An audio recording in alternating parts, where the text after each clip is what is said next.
예, 오늘 이제 창세기 공부를 계속하고 있는데요. 오늘 이제 드디어 에덴 동산과 선악과 이야기가 나오기 시작합니다. 드디어 이제 에덴 동산 이야기인데요.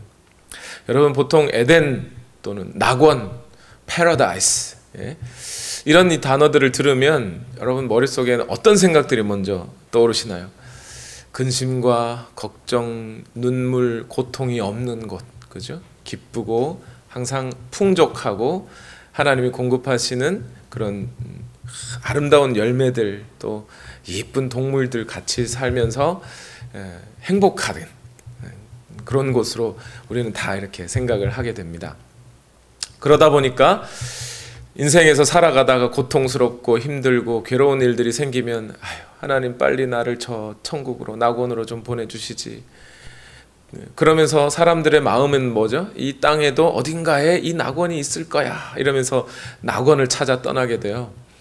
실제로 여러분 그거 아세요? 콜럼버스라는 사람이 아메리카 대륙을 발견했다는, 콜럼버스가 저기 남미에 오노리콘가요? 하는 그런 강을 지나면서 그 강물을 다 마시면서 그랬다 그러죠. 이 강물은 진짜 아마 분명히 에덴 동산에서 흘러나오는 강물일 거야. 그랬다 그러죠. 그 말고도요, 보스턴 대학의 초대 총장이었던 윌리엄 워렌이라는 분이 있는데, 이분은 그 자기 책에서 Paradise Found라고 하는 책에서요 그런 얘기 했답니다. 에덴 동산은 저 북극에 있을 거라. 특히 최고봉이 있는데, 에덴 동산을 이 땅에서 찾으려고 하는 사람들이 최고봉 중에 있는데요, 영국의 16세기인가요? 18세기군요. 18세기 장군 중에 조지 골든이라는 사람이 있습니다. 골든 파샤라는 이름으로, 차이니즈 골든이라는 별명으로 유명한 사람인데요, 이분이 자기는 성경을 열심히 공부하다가 에덴 동산은 인도양 서쪽 섬나라 가운데 하나에 있을 거라고 얘기하죠.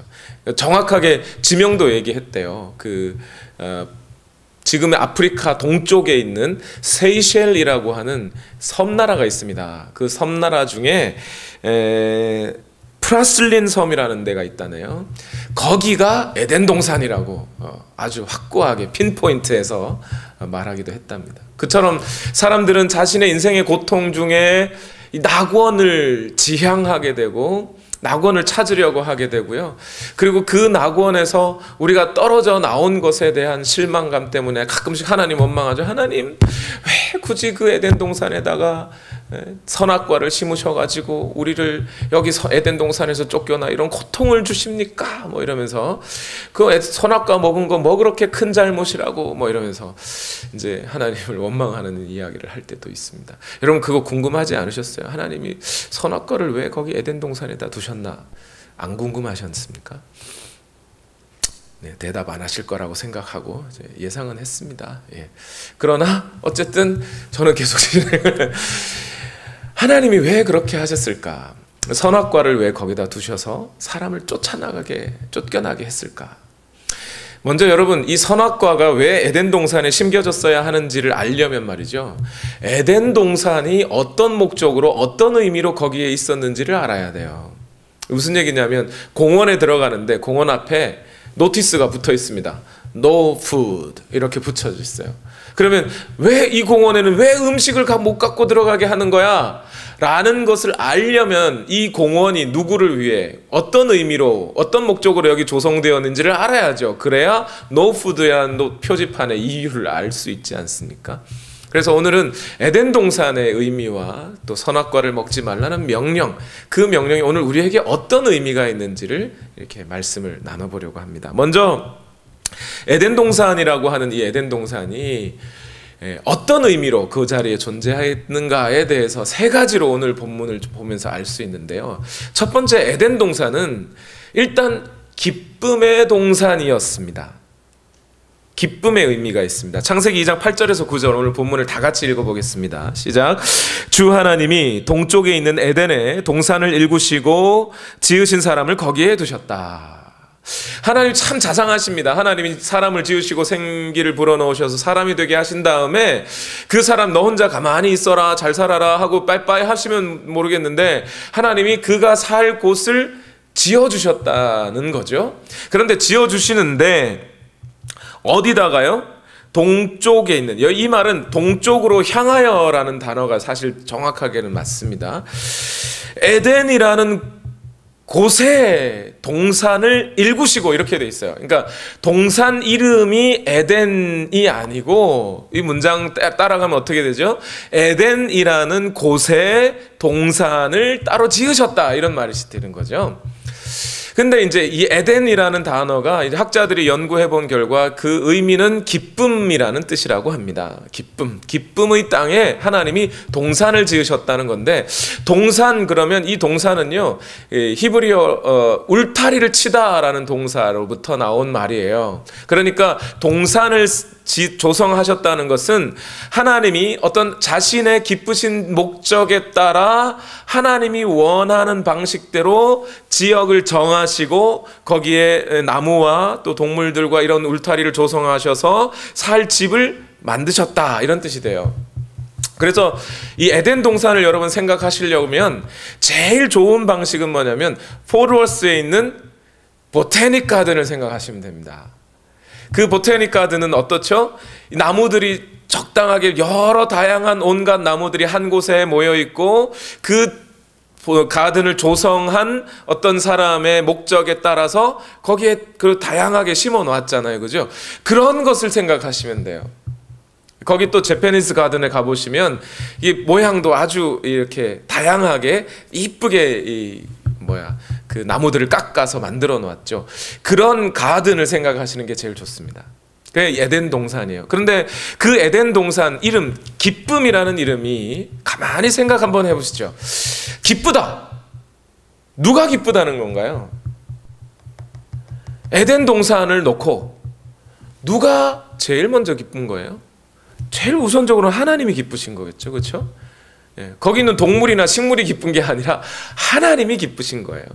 그리고 그 동산 가운데 하나님과 교제하는 사람이 하나님의 공급하시는 힘을 얻어 하나님과 관계 속에서 기쁨을 또 누리게 되는 거죠. 그래서 기쁨의 동산이 되는 거죠. 그래서 우리는 이 에덴 동산이라는 이름 가운데 우리가 기억해야 되는 중요한 사실, 영적인 지식들은 이런 거예요. 하나님과의 관계 속에서 사람은 기쁨을 찾을 수 있다는 겁니다. 인간에게서 근본적인 기쁨은 내 자식이 잘 돼서 오는 게 아니고요, 돈을 많이 벌어서가 아니고 내 직위가 올라가서 오는 게 아니고, 그런 것들은 잠시 기쁨을 줄 수 있을지 모릅니다만 그런 것에서는 기쁨을 찾을 수가 없고, 궁극적인 기쁨은 하나님과의 관계 속에서 온다는 거예요. 그것을 우리가 기억해야 되겠죠. 두 번째로 에덴 동산은 기쁨의 동산이면서 두 번째로 풍요의 동산이었습니다. 풍요의 동산. 뭐 좀 기니까 다 읽지는 않겠지만 창세기 2장 9절 오늘 말씀에 보면 에덴 동산에 뭐가요? 나무들이 풍성하게 하나님이 조성하신 나무들이 온갖 보기에도 좋고 먹기에도 맛이 좋은 열매들이 거기 잔뜩 있었다 그래요. 풍요로웠다는 말이에요. 아무리 생각해도 사과나무가 거기 있었다면 지금 우리가 먹는 사과보다는 훨씬 맛있었을 거예요. 그 맛있는 사과나무들부터 해서 다 있었을 겁니다. 뿐만 아니라 10절 이하에 보면 에덴 동산으로부터 강이 흘러나온다 이래요. 강 몇 개요? 몇 개? 4개였죠, 4개. 근데 자세히 읽어보면 에덴 동산 한가운데서부터 강이 한 줄기가 일단 흘러나온다고 되어 있습니다. 그리고 그 한 줄기가 에덴 동산 전체를 풍족하게 적시고 그 강 줄기를 따라 몇 개가요? 4개가 뻗쳐간다. 이렇게 해서 아마 동서남북 사방으로 뻗친 게 아닐까 싶어요. 여기 4개의 강 중에 비손과 기혼강은 정확하게 어떤 강인지는 몰라요.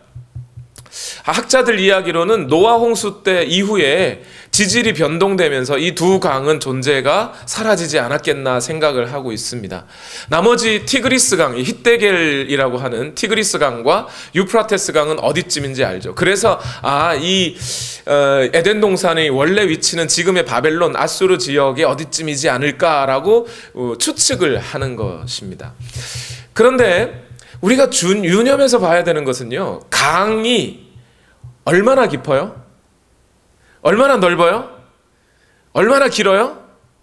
그건 잘 모르겠어요. 정확하게는. 성경이 설명해 주는 건 이 강이 얼마나 깊은지 넓은지 폭이 얼마든지 이 설명을 안 해요. 대신 그 강에서 나오는 산물들이 뭔지를 설명해 주죠. 거기서 뭐가 나온다고요? 금이 나온대요. 금이. 보석이 나온대요. 금 하니까 벌써 웃으시네요. 그죠? 기분이 좋아요. 그곳에서 금이 나온다는 거예요. 보석도 진귀한 보석들인데 우리는 다 이해하지도 못할 진귀한 보석들이 그 강에서 흘러나온다는 거예요. 그 이야기가 뭐예요? 그 보석이 좋으세요? 그 강이 그 모든 풍요의 근원지가 된다는 거죠. 에덴 동산으로부터 그 모든 풍요와 부요함이 흘러 나오는 그런 풍요의 동산이 에덴 동산이다 라는 뜻입니다. 여러분, 서울을 한번 생각해 보세요. 서울의 강 몇 개요? 한 개. 한 개인데도 그 강 하나로 1000만 명이 먹고 살아요. 그러면 이 에덴 동산은 강이 몇 개요? 4개. 훨씬 더 풍성한 곳이었다는 것을 우리가 이해할 수 있죠. 사람은 그 풍성한 곳에서 하나님이 주시는 그런 양식들로 풍족하게 먹고도 남음이 있는 그런 삶을 살 수 있었을 겁니다. 세 번째로 에덴 동산은 어떤 동산이냐? 첫 번째는 기쁨, 두 번째는 풍요, 세 번째는 거룩한 동산입니다. 바로 이 에덴 동산은 구약 성경이 말하는 성전과 같은 곳이었어요. 창세기 2장 15절 말씀을 다 같이 한번 읽어보겠습니다. 시작. 주 하나님이 사람을 데려다가 에덴 동산에 두시고 그곳을 맡아서 돌보게 하셨다. 여기서 두시고라는 말은 물건이 이렇게 있으면 이렇게 툭 던져두다 이런 의미보다는요, 에덴 동산을 조성하시고 하나님이 거기에 사람을 두셨다 이랬잖아요. 그건 지명하여 세우다라는 의미가 들어가는 겁니다.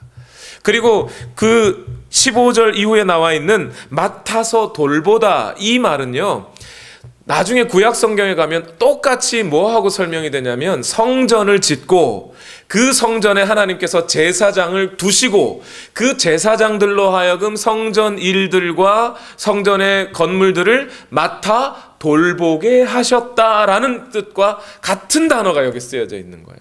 그래서 이 구절을 읽는 구약 성경 또는 히브리 사람들은 이 아담이라는 사람이 에덴 동산에서 마치 제사장처럼, 성전 안에 제사장처럼 에덴 동산 안에 아담이 있었겠구나라고 이해할 수 있게 되는 거예요. 여기서 우리가 눈여겨볼 것은요, 사람에게 일이 주어졌다는 거예요. 일은 타락 전에, 인간이 타락하기 전에 주어졌어요? 타락 후에 주어졌어요?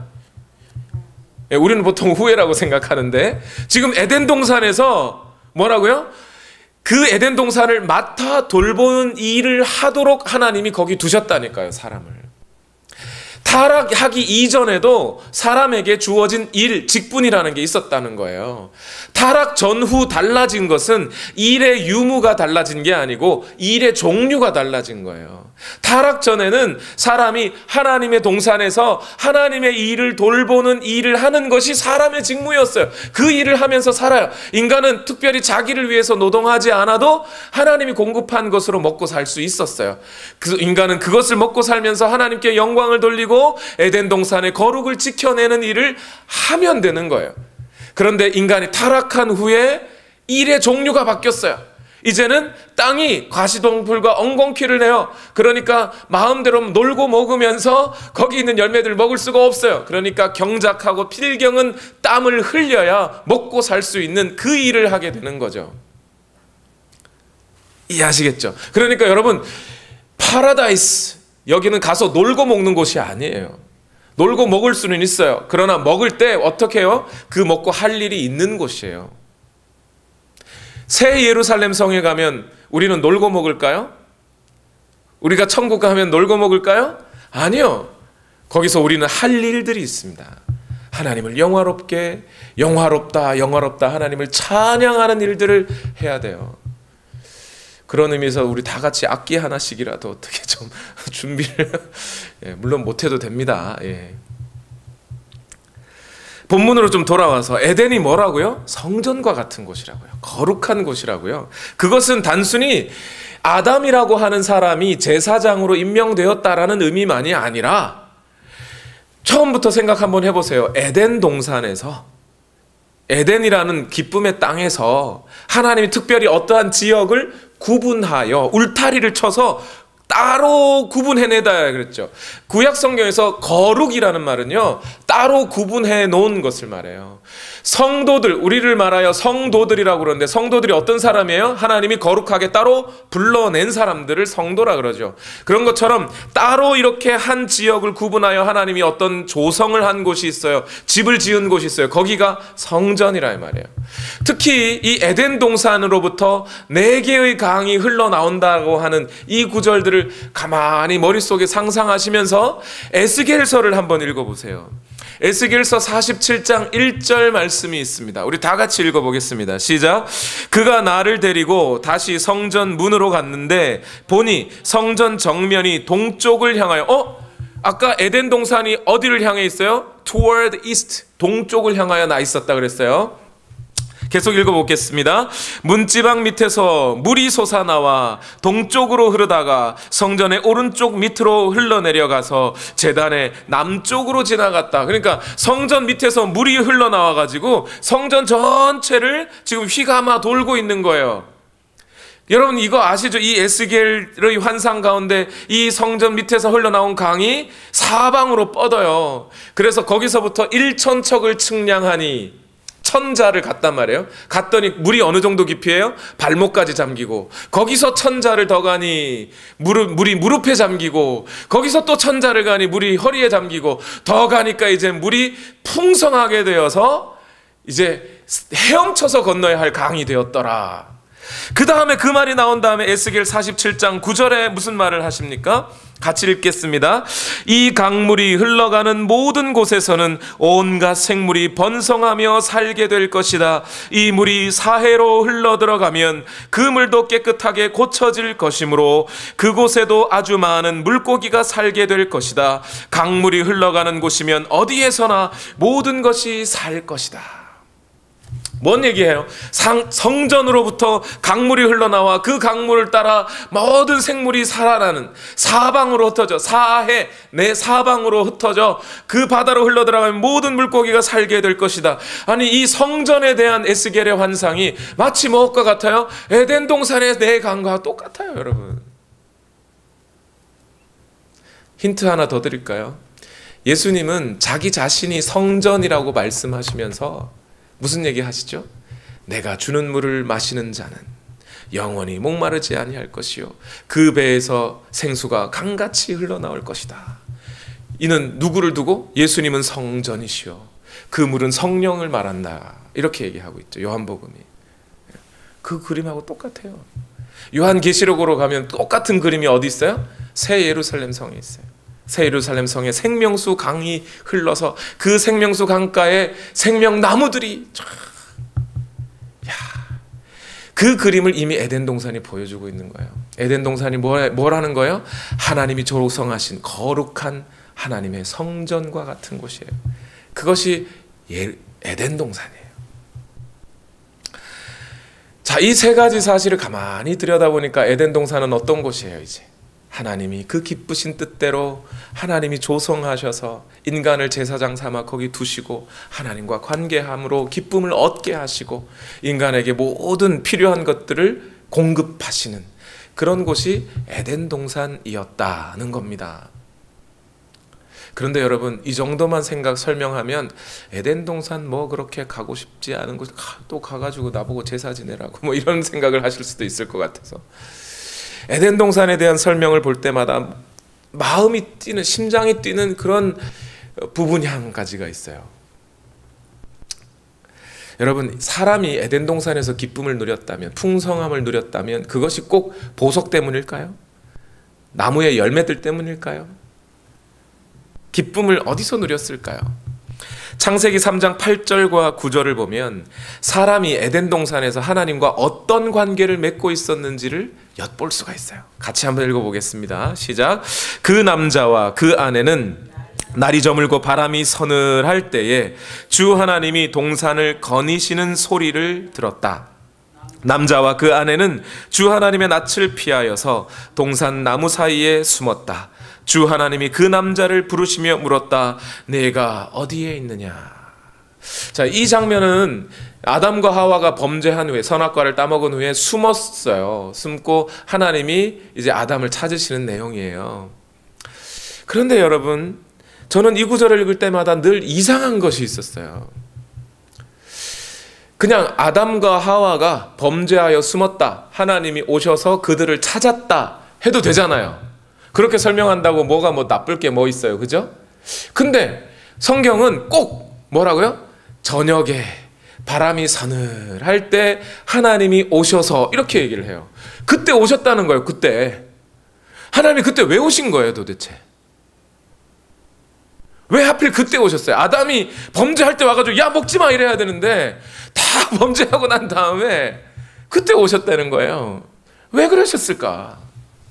또 어떤 신학자들은 여기 하나님이 여기 에덴 동산에 오신 것은 아담을 찾아서 혼내키려고 벌 주려고 오신 것이다 라고 대부분 이해를 합니다. 그럼 맞아요. 전혀 틀린 얘기는 아닌데, 하나님이 오셔가지고 바로 아담을 찾아요? 아니에요. 동산을 거니시다가, 그죠? 동산을 거니시다가 아담과 하와가 하나님이 동산을 거니시는 소리를 듣고 있는데 하나님이 부르는 거야. 아담아 네가 어디 있냐 이러는 거예요. 자, 그러면 이 이야기는 대체 무슨 이야기를 해주려고 하는 걸까요? 하나님이 여기 왜 오셨어요? 아담을 애시당초 범죄한 걸 알고 범죄한 아담을 야단치려고요? 여러분, 이 모습 속에서 신약 성경으로 가면 하나님이 이 에덴에서 거니시는 그 모습과 매우 흡사한 그림 하나가 떠오르지 않으세요? 누가복음에 가면 탕자의 비유가 있습니다. 거기 집 나간 둘째 아들을 기다리며 문 앞에서 매일 밤 서성이던 아버지의 모습이 보이지 않으세요? 그 아버지의 모습과 오늘 에덴 동산에 이 아담을 찾으시며 거니시는 하나님의 모습과 이렇게 매칭되지 않으세요? 이게 무슨 얘기를 해주는 거냐면, 아담과 하와가, 아담이 그렇게 선악과를 먹고 타락하기 이전에 에덴 동산에서 하나님과 아담은 무슨 관계였어요? 맨날 바람 서늘할 때, 기분 좋은 바람 불 때, 요즘같이요, 그죠? 그런 때 저녁 때 와서 같이 손잡고 동산을 거닐면서 이런 이야기 저런 이야기, 만나서 얘기도 하고 교제도 하고 마음을 터놓고 이야기도 하고, 그런 관계 속에 있었단 말이에요. 그런데 하나님 몰래 그 선악과를 따먹고 나서 숨자 하나님이 오셨는데, 오늘도 데이트하러, 아담하고 데이트하러 오셨는데 바람을 맞으신 거예요. 그러면서 아담을 한참 기다리려고 바람이 부는 그때 거닐다가 아담이 안 오는 거죠. 그러니까 아담아 네가 어디 있냐, 아담아 어디 있냐, 맨날 만나서 나와 함께 교제하던 너는 어디 있냐 찾으시는 거. 여러분, 에덴 동산이 어떤 곳이에요? 에덴 동산이 기쁨의 동산이고 풍요의 동산이고 거룩한 동산일 수 있는 것은 바로 하나님과 인간 사이에 이 관계가 있었기 때문에 가능한 거 아닌가요? 하나님과의 관계가 없었다면 아무리 풍요로운 곳이라도 보석이 보석입니까? 그건 돌이지요. 하나님과 관계가 없다면 아무리 좋은 보석도 그건 돌일 수밖에 없지만 하나님과 관계가 좋으면 어떤 돌들도 보석으로 바뀌는 거예요. 그렇죠? 그러니 에덴 동산의 가장 중요한 의미는 그 동산에서 하나님과 인간이 원활하게, 아주 친밀하게, 아주 깊이 있게 교제할 수 있는 곳이었다는 거예요. 그 에덴 동산이 바로 그 하나님과의 교제 속에서 진정한 기쁨과 풍요를 누리고 있었던 곳이 에덴 동산이라는 거죠. 그렇게 에덴 동산을 생각하고 났더니 여러분, 이 에덴 동산이 그냥 옛날에 아담과 하와만 있던 곳이 아니라 어떤 마음이 드세요? 우리가 하늘나라 가면, 이제 영원한 그 하나님의 나라에 들어가게 되면 그곳이 그럴 것 같지 않으세요? 거기 방이 몇 개고 빌딩이 몇 채 있고 과일이 몇 개 있고, 예, 그것도 중요합니다. 그럴 수 있습니다. 성경은 그 12진주문이라는 이야기도 하고요, 황금길이라는 이야기도 해요. 좋아요. 그런데 그 황금이 의미 있으려면요, 하나님이 거기 계셔야 하고 하나님과의 교제가 원활하고 친밀하게 일어나야만 하는 일이에요. 여러분, 이 교제가 우리 가운데 일어날 수만 있다면 여러분 한번 상상해 보세요. 하나님과 매일 만나 동산을 거니면서 교제하는 그 교제가 우리 속에 회복이 될 수 있다면, 여러분, 오늘 우리가 겪고 있는 수많은 고통이 고통입니까? 다 없어져요. 하나님, 나 어제 이렇게 힘들었는데, 야, 걱정하지 마, 내가 해결해 줄게. 한마디면 끝나는 거 아니에요. 하나님과 함께 할 수 있다면, 하나님과 교제할 수 있다면, 그것만 이루어질 수 있다면 이 세상 어떤 고통도 문제가 되지 않습니다. 즉, 오늘 에덴 동산은 그냥 과거에 아담이라고 하는 어떤 한 사람이 보여준 있어 살았던 좋은 낙원이 아니라, 오늘 우리가 회복하고 영원히 우리가 지향해야 할 하나님 나라의 모습을 우리에게 보여주고 있는 거예요. 그런데 그 하나님의 나라는 어떤 원리로 움직인다는 건가요? 바로 선악과와 생명나무의 원리로 움직여진다는 거예요. 그걸 지금 창세기는 우리에게 보여주고 있는 거죠. 바로 우리는 이 선악과와 생명나무의 관계를 통해 오늘 우리가 어떠한 삶을 여기서 살고 있고 어디를 지향하고 살아야 하는지를 정확하게 우리에게 보여주고 있는 거예요. 창세기 2장 16절과 17절을 읽어봅시다. 다 같이 시작. 주 하나님이 사람에게 명하셨다. 동산에 있는 모든 나무의 열매는 내가 먹고 싶은 대로 먹어라. 그러나 선과 악을 알게 하는 나무의 열매만은 먹어서는 안 된다. 그것을 먹는 날에 너는 반드시 죽는다. 이랬어요. 여러분, 이 동산의 그림을 머릿속에 다시 한번 그려보세요. 여기 주요한 나무로 등장하는 건 2개밖에 없어요. 나머지 동산 나무들은 그냥 나무들이에요. 강 있고 나무 2개가 한가운데 딱 있어요. 변두리가 아니고 한가운데.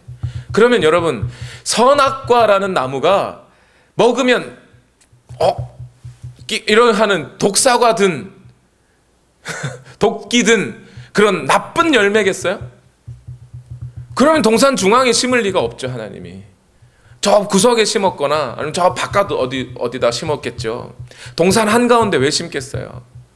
일단 선악과라고 하는 것은요, 이름이 선악과가 아니에요. 정확하게 이 나무를 뭐라고 부르죠? 창세기는 선과 악을 알게 하는 나무, 선악에 관한 지식을 주는 나무다, 이렇게 얘기를 하고 있어요. 그러면 선악과는, 그 열매는 일단 인간에게 먹으면 독이 되는 게 아니라 선악을 알게 한다는 거예요. 먹으면.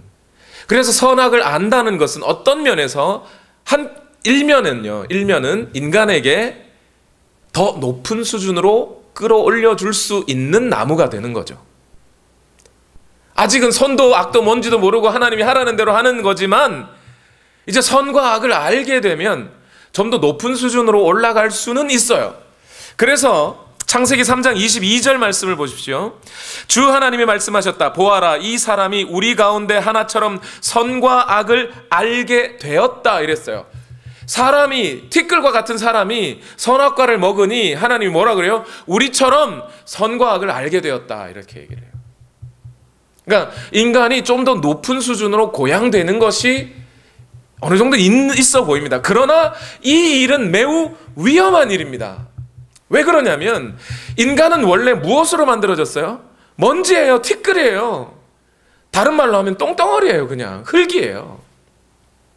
그런 인간에게 선과 악을 아는 지식이 부어진다는 것은 하나님이 선과 악을 알아서 그 모든 것을 주관하듯이 총체적이고 완벽한 지식으로서 선과 악을 아는 게 아니겠죠. 매우 불완전하고, 한편 매우 인간이 선과 악을 안다는 것은 온전하지 못한 지식으로까지 밖에는 못 올라가는 거예요. 그래서 인간을, 선악과를 먹은 인간은 어떻게 되나요? 선과 악을 구분하긴 해요. 구분하긴 하는데 자기 중심, 자기 입장, 자기 이득에 따라 선과 악을 구분하는 불완전한 지식밖에는 가지 못하는 거예요. 여러분 예를 들어 볼게요. 선악과를 드신 여러분, 안중근 아시죠? 일제시대 때 안중근이 쏴 죽인 이토 히로부미라는 사람도 아시죠? 자, 안중근 선한 사람이에요, 악한 사람이에요? 한국인 여러분, 안중근 선합니까? 악합니까? 선합니다. 그죠? 이토 히로부미는요, 악한 사람 정도가 아니라 나쁜 놈이죠. 그죠? 일본 사람에게는요, 안중근은 나쁜 놈입니다. 이토 히로부미는요, 영웅이에요. 이처럼 사람이 선악을 판단한다는 것은 자기 입장에서 자기 생각에 따라, 자기 이익에 따라 선악을 판별하는 불완전한 선악의 지식까지밖에 이르지 못하는 거죠. 부부싸움이 왜 일어나요? 자기가 옳다고 주장하다가 싸우는 거예요. 선악이라는 것을 구분하긴 하되 너무 불완전하게 구분하다 보니 완전하게 선악을 구분할 수는 못하고 자기 입장에서만 나는 이거 옳은데 하고 하다가 싸우는 거 아닙니까? 인간의 전쟁과 다툼과 분열이 그래서 일어나는 거예요. 사람은 항상 자기는 옳다고 생각해요. 뿐만 아니라 선악을 안다고 해서 항상 선을 선택하나요, 사람이? 그러지는 못해요. 신문이나 뉴스에서 악한, 예를 들어 사기, 신종 사기 이런 광고 뉴스가 나왔어요. 여러분 그거 읽으면서 와, 이렇게 사기치는 사람들도 있네, 이야 나쁜 놈들이라고 판단은 하지만 어떻게 해요? 사람은 그걸 보고 사기치는 법을 배우죠. 아, 요렇게 사기치면 되는 거구나, 알게 돼요. 여러분 아이들한테 야 이거 위험하니까 절대 하면 안 돼, 이거 나쁜 짓이니까 하면 안 돼 라고 알려줘요.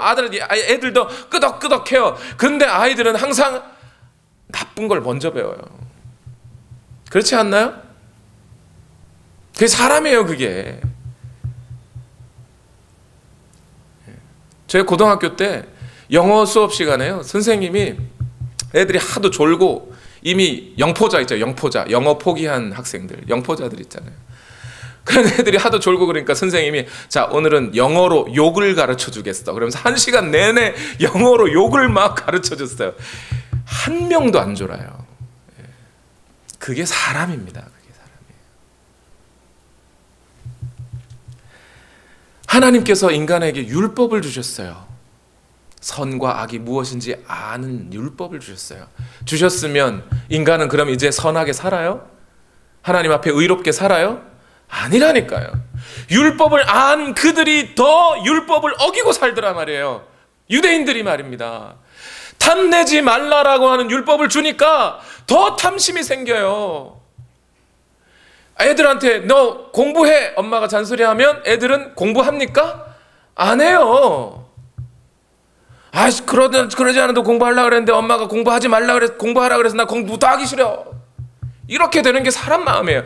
그래서 선악과를 먹은 인간이 가장 선해지는, 가장 수준이 높아지는 건 어디까지가 높아지게 되냐면요, 아, 나는 선악을 알되 온전하지 못하구나, 나는 한계구나, 나는 더 이상 선을 행할 능력이 없구나, 내 안에는 죄뿐이구나, 하나님의 율법 앞에 선악과를 먹지 말라는 명령 앞에 나는 죄밖에 드러낼 것이 없구나를 깨닫게 돼요. 그게 최선이에요. 인간은 의로워지지 않는다고요, 선악과를 먹는다고.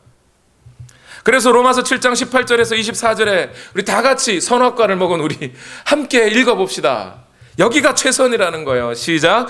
나는 내 속에 곧 내 육신 속에 선한 것이 깃들여 있지 않다는 것을 압니다. 나는 선을 행하려는 의지는 있으나 그것을 실행하지는 않으니 말입니다. 나는 내가 원하는 선한 일은 하지 않고 도리어 원하지 않는 악한 일을 합니다. 내가 해서는 안 되는 것을 하면 그것을 하는 것은 내가 아니라 내 속에 자리를 잡고 있는 죄입니다. 여기에서 나는 법칙 하나를 발견하였습니다. 곧 나는 선을 행하려고 하는데 그러한 나에게 악이 붙어 있다는 것입니다. 나는 속사람으로는 하나님의 법을 즐거워하나 내 지체에는 다른 법이 있어서 내 마음의 법과 맞서서 싸우며 내 지체에 있는 죄의 법에 나를 포로로 만드는 것을 봅니다. 아, 나는 비참한 사람입니다. 누가 이 죽음의 몸에서 나를 건져주겠습니까? 선악과를 먹은 인간은 여기까지예요. 이게 한계예요. 하나님은 이것을 아시고 미리 명령하시는 거예요. 선악과 먹지 마라. 그래서 선악과 명령은요, 먹지 말라는 명령, 선악과는 먹지 말라는 명령과 함께 오실 수밖에 없어요. 그런데 여기서 우리가 기억해 봐야 되죠. 뭐를요? 하나님은 선악과를 먹지 말라고 하셨는데 인간이 선악과를 먹을 것을 아셨을까요? 모르셨을까요? 그걸 질문이라고 합니까? 그죠? 모르면 하나님이 아니죠. 알아요. 사람도 알아요. 사람도. 뭘요? 학생들에게 숙제를 내주면 모든 학생이 숙제를 해오는 건 아니다. 선생님도 알아요. 알지만 그러나 숙제를 내야죠. 그래야 아이들이 더 높은 수준으로 올라갈 수 있어요.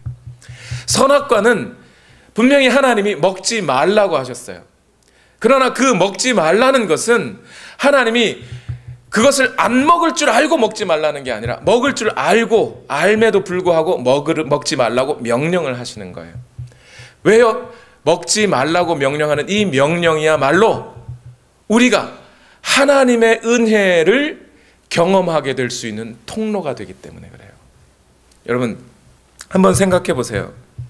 이해하기 쉽게 설명을 드리죠. 여러분 만약 에덴 동산에서 아담에게 모든 과일 다 먹어도 돼 그랬으면 그 에덴 동산 한가운데 심겨진 생명나무, 우리에게 생명을 준다는 그 나무의 열매를 먹으면서 하나님 감사합니다, 이 모든 것이 하나님의 은혜입니다를 아담이 알았을까요? 몰랐을까요? 처음에는 알았을지 몰라도 시간이 지나면서 몰라요. 그렇지 않겠어요? 다 먹을 수 있는데. 즉 더 이상 아담이 방자하지 않게. 여러분 에덴 동산 주인은 누구예요? 인간이 주인이에요? 하나님이 주인이에요? 하나님이 주인입니다. 어떤 의미에서 인간은 계약 관계 속에 들어와 있는 것 뿐이에요. 그렇죠? 하나님이 주인이시고 인간이 종이 된 그 관계가 유지되기 위해서는 뭐가 필요해요? 계약이 필요한 거예요. 집주인과 세입자가 계약이 있어야 그 관계가 형성이 되죠. 그리고 그 계약을 지켜낼 때에서야 비로소 뭐가 돼요? 집주인과 세입자의 관계라는 것이 형성이 됩니다. 그렇죠? 모든 관계가 그래요. 어떤 약속이 있고 그 약속을 지켜야 그 관계가 유지가 되는 법이에요. 부부 관계도 마찬가지인 거죠. 그런데 여러분 여기서 이 선악과를 먹지 말라는 명령은 그럼 뭐라고 어떤 작용이 되는 거예요? 인간아, 너는 더 이상 이 선악과를 먹지 말라는 이 계약을 지킬 때에서야만 비로소 주인과 종의 관계가 유지된단다. 내가 공급하는 모든 생명과 그 풍요를 너가 받을 자격이 있는 관계가 된단다. 하나님과 인간의 관계를 설정해주는 유일한 단 하나의 법, 선악과 먹지 말라예요. 그럼 인간은 안 먹으면 돼요. 어렵지 않아요. 그런데 인간에게 생명나무가 필요할 때가 있어요. 언제 필요해요? 인간이 항상 늘 잘 먹고 잘 사는 동안에 생명나무가 필요 없어요. 그러나 내가 죽게 되었을 때, 내가 선악과를 먹고 하나님과의 관계가 끊어져 죽게 되는 순간 이 모든 것이 하나님의 은혜로 주어졌던 것인데 내가 이 관계를 끊어버렸구나를 깨닫게 되죠. 그래서 선악과를 먹지 말라고 하는 이 명령은 바로 우리가 하나님의 은혜를 하나님의 은혜로 알고 하나님이 우리에게 주신 생명을 은혜로 알게 되는 통로가 되는 거예요. 그 선악과를 거치지 않으면 생명나무를 얻을 수가 없는 거잖아요. 그래서 하나님의 은혜가 주어진다는 것을 인간으로 깨닫게 할 수 있는 유일한 수단이에요. 여기에 선악과를 먹지 말라는 역설이 존재하고 있는 거예요.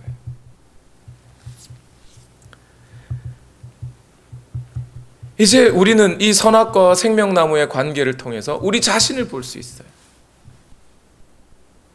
우린 선악과 먹은 아담의 후손이에요. 선을 알지만 또 율법까지 주셔서 악을 알지만 악을 이길 수 없는 존재였어요. 하나님 앞에 죄인일 수밖에 없는 우리예요. 그러면 이제 우린 인간은 어디서 구원을 찾나요? 어디서 에덴을 회복할 수 있나요? 어디서 하나님과의 관계를 찾을 수 있나요? 성경은 이 에덴 동산이 다시 저 하늘로부터 내려올 것이라고 얘기해요. 요한계시록 21장 2절 다 같이 읽겠습니다. 시작. 나는 또 거룩한 도성 새 예루살렘이 남편을 위하여 단장한 신부와 같이 차리고 하늘로부터 하늘에서 내려오는 것을 보았습니다. 그 새 예루살렘 성은 똑같이 생겼어요. 뭐하고? 에덴 동산하고 똑같이 생겼어요. 22장 1절에서 3절 다 같이 읽어봅시다. 시작. 천사는 또 수정과 같이 빛나는 생명수의 강을 내게 보여주었습니다. 그 강은 하나님의 보좌와 어린 양의 보좌로부터 흘러나와서 도시의 넓은 거리 한가운데를 흘렀습니다.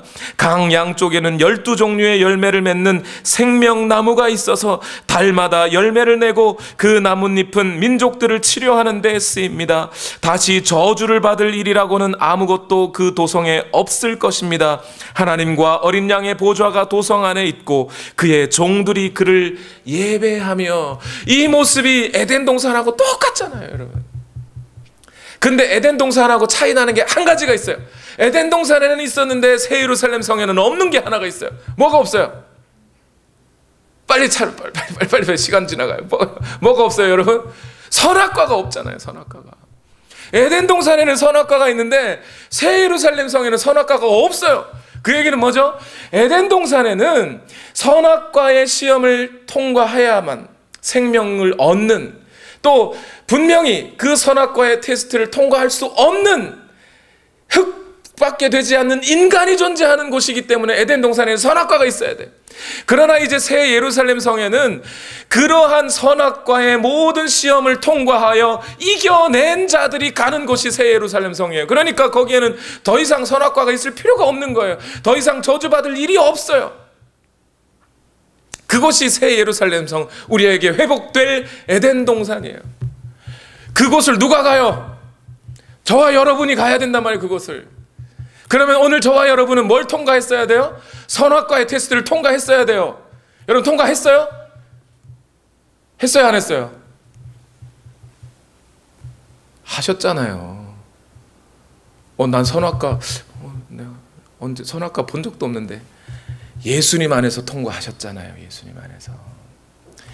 예수님이 먼저 그 선악과의 테스트를 통과하신 거예요. 그리고 그 통과를 이기며 통과하셨어요. 첫사람 아담은 졌지만 예수님은 이기셨다고요. 예수님이 언제 선악과를 통과하셨어요? 예수님이 동산 한번 지나가셨잖아요. 어느 동산? 겟세마네 동산. 그 겟세마네 동산에서 무슨 테스트를요? 하나님, 이 잔이 내게서 옮겨질 수 있다면 옮겨주십시오. 그러나 내 뜻대로 마옵시고 아버지의 뜻대로 하기를 원합니다. 선악을 알고 내 마음대로 할 수 있을지 몰라도 그러나 그 자유를 내 뜻대로 내 입장대로 쓰지 아니하고 하나님의 뜻을 이루는 일에 쓰시는 분이 예수님이라고요. 그렇게 선악과 테스트를 겟세마네 동산에서 통과하시고 어디에 매달리셨어요? 정확하게 얘기합시다. 십자가는 맞는데 그게 다 뭐로 돼 있어요? 나무 아닙니까? 나무.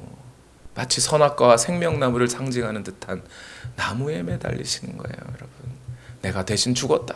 내가 이 길을 간다. 그러나 이제 나를 따라오려거든. 이제 뭘 지고 따라와라? 이제 십자가 지고 따라와라가 그 말이에요. 내가 이기는 길을 갔으니 너희는 내가 간 이 길을 똑같이 가면 돼. 나를 따라와. 나를 따라와. 그런 다음에 요한계시록 2장 7절에 뭐라 그러죠? 귀가 있는 사람은 성령이 교회들에게 하시는 말씀을 들어라. 이기는 사람에게는 내가 하나님의 낙원에 있는 생명나무의 열매를 주어서 먹게 하겠다. 새 예루살렘 성에서 우리는 그 생명나무의 열매를 먹고 그 잎사귀가 우리를 치료하는 그 치유 속에 들어가게 된다 이 말이에요. 선악과는 더 이상 필요 없어요. 우리 예수 그리스도 안에서 우리는 선악과의 테스트를 통과한 거예요, 여러분. 그러니 이제 우리의 삶은 뭐가 돼요? 이제 선과 악을 구분하되 악에게 져서 악을 악으로 갚는 자가 아니라, 여러분 이번 주 로마서 묵상하셨죠? 거기에 뭐라고 되어 있습니까? 로마서 12장 13장에 뭐라 그래요?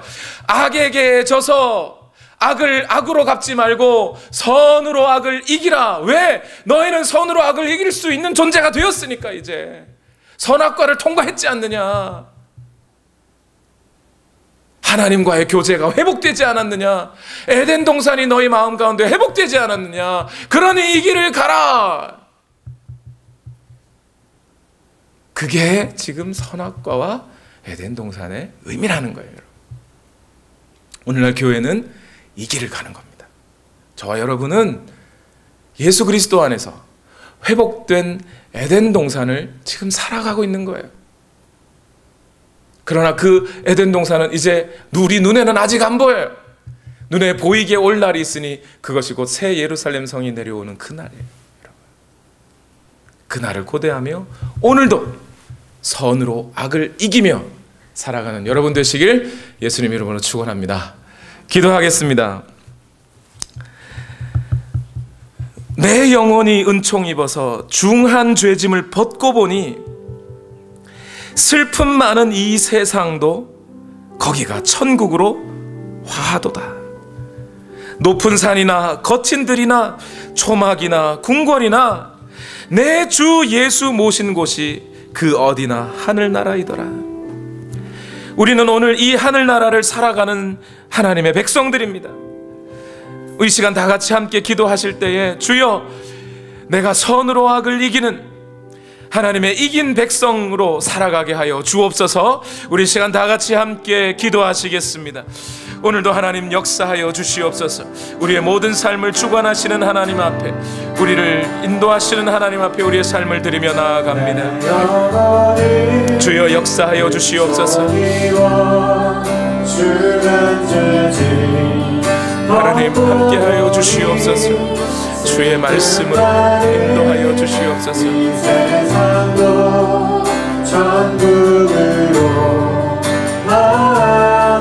하나님 역사하여 주시옵소서.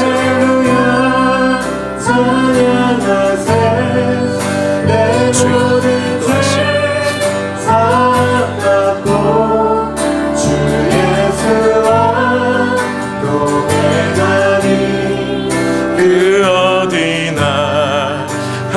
인도하시옵소서. 할렐루야 찬양하세. 루야 찬양하세.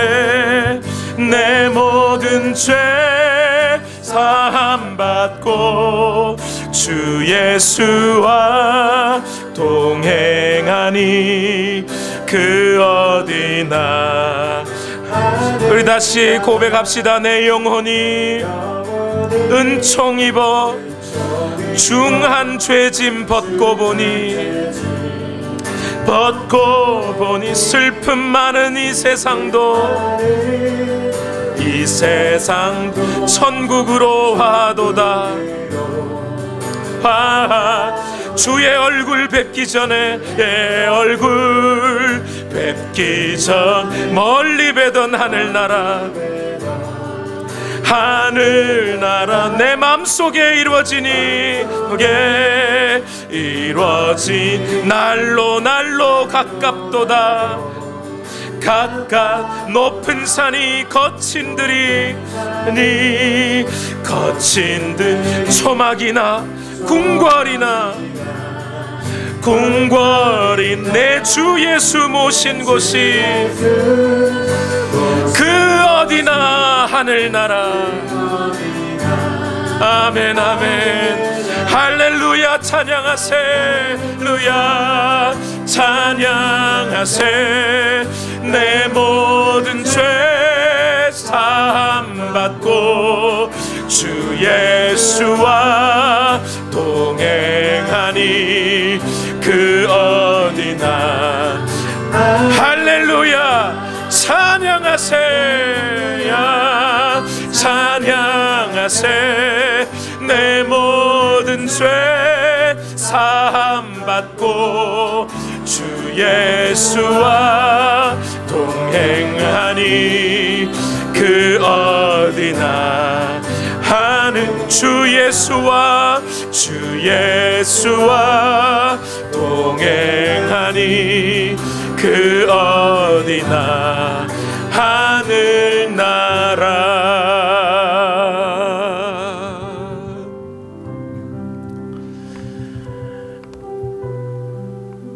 하나님 감사합니다. 예수 그리스도 안에서 오늘 이렇게 우리가 하나님을 만나고 하나님을 경험하고 하나님과 친밀히 교제할 수 있는 길을 열어주시니 감사합니다. 오늘 하나님의 나라는 오늘 우리 가운데 와서 우리로 하여금 하나님의 기쁨과 하나님의 풍요를 누리게 하시고 거룩한 제사장으로서의 삶을 오늘 우리 또한 살아가게 하시니 이것이 또한 하나님의 은혜임을 믿습니다.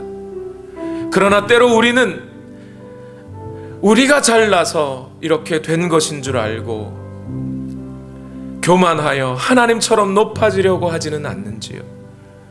그 선악과의 시험을 오늘도 여전히 통과함으로 선으로 악을 이겨내므로 오늘 우리 삶을 살아내게 하시고 저 영원한 새 예루살렘 회복된 그 에덴 동산을 향하여 나아가는 우리 모든 성도들이 되게 하여 주시옵소서.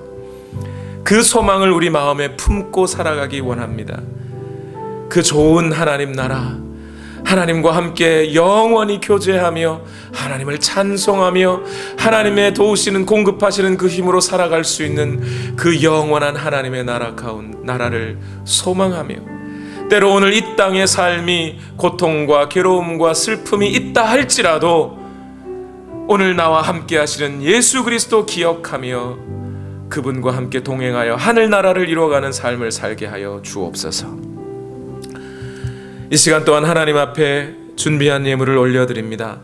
너희는 먼저 그의 나라와 그의 의를 구하라. 그리하면 이 모든 것을 너희에게 더하시리라 약속하신 그 약속의 말씀을 따라 하나님께 올려드리오니 이 모든 것이 너희에게 더할 것이라고 하신 그 말씀 또한 오늘 우리의 삶에 이루어지게 하옵소서.